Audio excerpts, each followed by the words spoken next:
On Season 2 of the WCS Wild audio podcast. This project is a part of a bigger strategy by WCS of addressing environmental crimes. A new WCS initiative supported by the U.S. Agency for International Development seeks to address the crisis of transnational wildlife crime that threatens both biodiversity and the lives and livelihoods of people in the Amazon. Imagine civil society actively and consciously working for a sustainable future in the Amazon. After 2 years of delay due to the COVID pandemic, the long-awaited 15th conference of the parties to the Convention on Biological Diversity is upon us. We are in the midst of a biodiversity crisis. Ecosystems are collapsing, species are becoming more and more endangered. We are also in the midst of a climate crisis.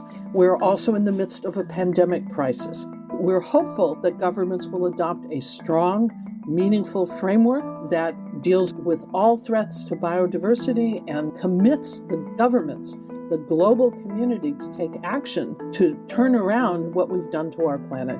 If we want to protect species and their habitats, we need to better understand both what we have and what we are losing according to agreed-upon scientific criteria. That's the premise behind Key Biodiversity Areas, or KBAs, says Peter Chaurier.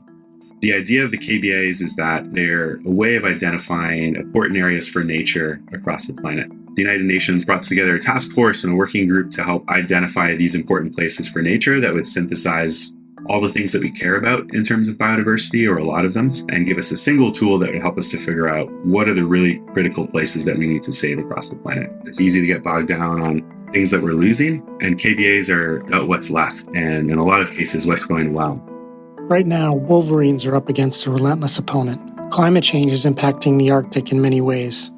One of the most obvious for wolverines is the snow. Snowmelt is already occurring 2 weeks earlier in some parts of the Arctic than it did just a few decades ago, right?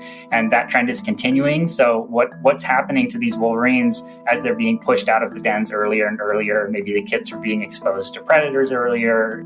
Often when we think about conservation, we think about those apex animals, like polar bears, and they become the focus of conservation. And to me, these animals like wolverines, they're, what we call mesocarnivores. They're in the middle.